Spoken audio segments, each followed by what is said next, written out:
Niños, niños, este es vuestro nuevo compañero. Como veis es un poco especial. Pero entre todos tenemos que conseguir que se sienta a gusto el tiempo que esté entre nosotros, ¿de acuerdo? Bueno, vamos a empezar con la clase.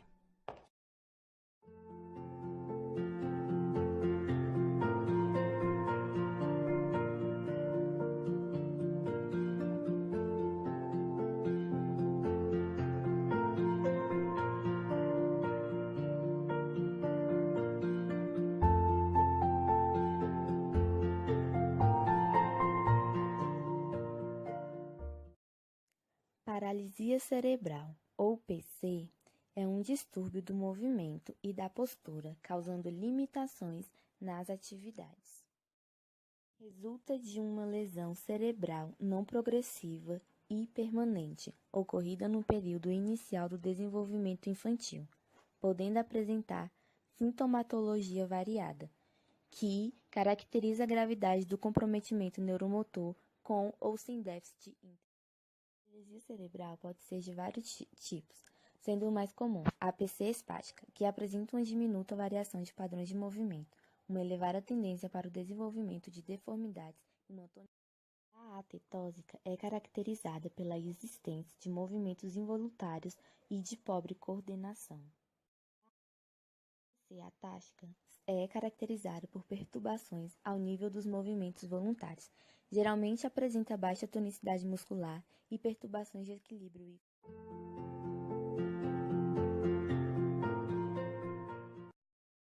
A paralisia não tem uma causa específica, mas podemos associar outras causas, sendo elas genéticas, congênitas, inflamatórias, anóxicas, infecciosas, traumáticas, metabólicas.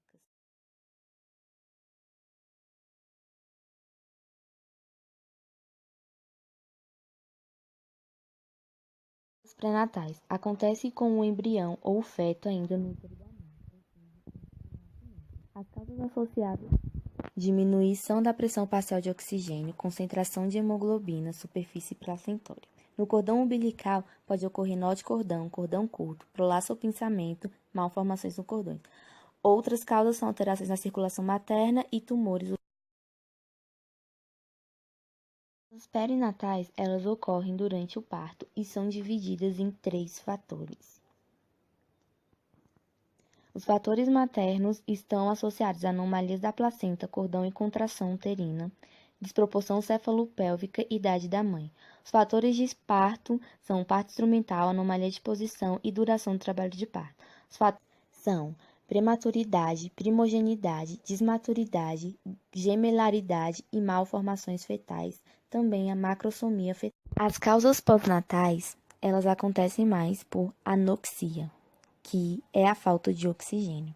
A anoxia pode ser anêmica, por êxtase, anossêmica e histotóxica.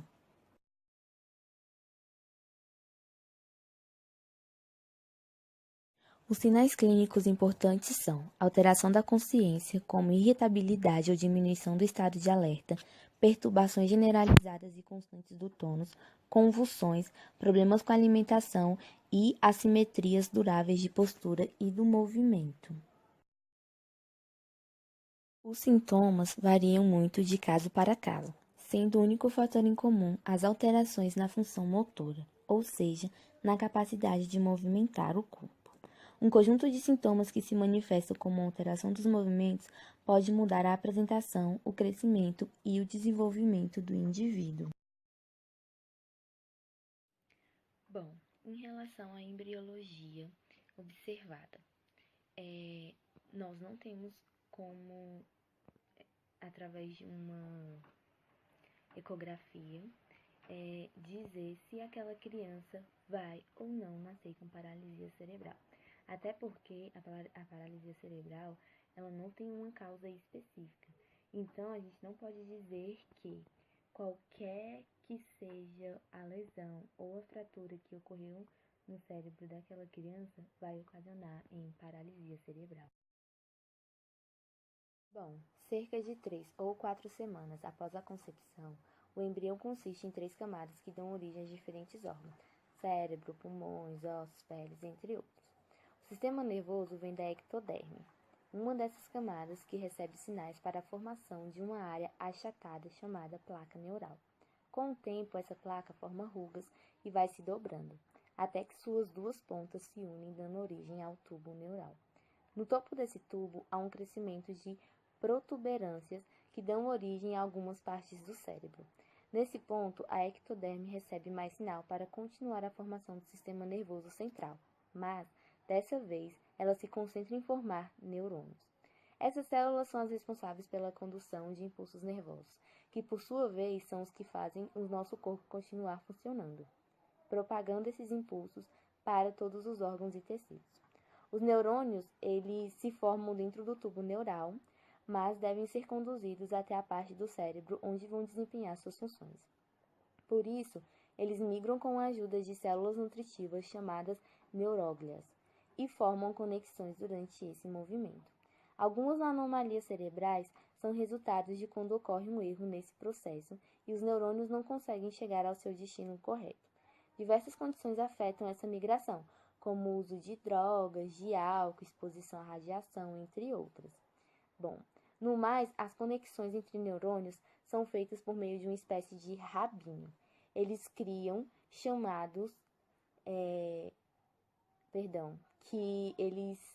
esses rabinhos eles criam e são chamados de axônios. Bom, esses prolongamentos conseguem percorrer longas distâncias e para conseguir conectar-se a outros neurônios. Após o nascimento, ocorre um processo chamado de mielinização, que é quando os axônios são envoltos por uma substância isolante chamada mielina. Assim, garante-se uma proteção dessas células e melhora na condução dos impulsos nervosos. Essa fase ela acaba cerca de 2 anos após o nascimento, e sendo esse o motivo pelo qual as lesões sofridas no cérebro antes dessa idade podem causar a paralisia cerebral. Não é o principal fator. No Brasil, há uma carência de estudos que tenham investigado especificamente a prevalência e incidência da paralisia cerebral no cenário nacional. Entretanto, nos países desenvolvidos, a prevalência encontrada varia de 1,5 a 5,9 casos para cada 1.000 bebês nascidos vivos, quando se estima que a incidência de paralisia cerebral nos países em desenvolvimento seja de 7 casos para cada 1.000 bebês nascidos vivos. O diagnóstico é feito em etapas e, geralmente, começam os diagnósticos a partir de 1 ano, 2 anos, que vai ser quando os pais vão perceber alguma diferença no seu filho. A primeira etapa consiste em uma conversa com um especialista na neurologia pediatra. Ele vai querer saber detalhadamente a história da revelação da criança. Isso vai incluir uma história da hipotensão alta, da lesão na cabeça quando no ventre, ou de infecções maternas quando grávida.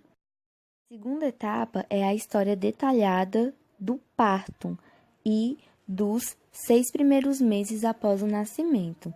Durante o nascimento, todas as complicações gostam da ruptura placental, ruptura uterina ou as complicações do cordão umbilical que poderiam conduzir à asfixia ou à privação dos oxigênios também são gravadas. Mesmo após o nascimento, uma história da icterícia e do Kernicterus neonatal severos também são obtidas, e também história de meningite ou encefalite dentro de 6 meses. Na terceira etapa, ocorre uma examinação detalhada da criança.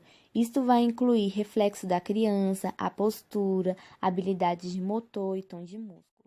A quarta etapa consiste em sugestões de testes que vão servir para descartar a possibilidade de tumores cerebrais e a distrofia muscular. O que é a distrofia muscular?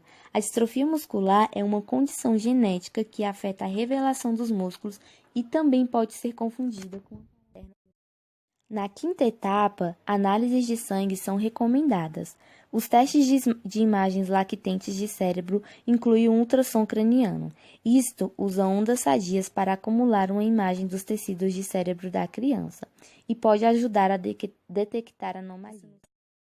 E na sexta e última etapa, o diagnóstico confirmado é feito geralmente antes que a criança tenha 2 ou 3 anos. O tipo exato e sua severidade são determinadas antes da criança ter de 4 ou 5 anos.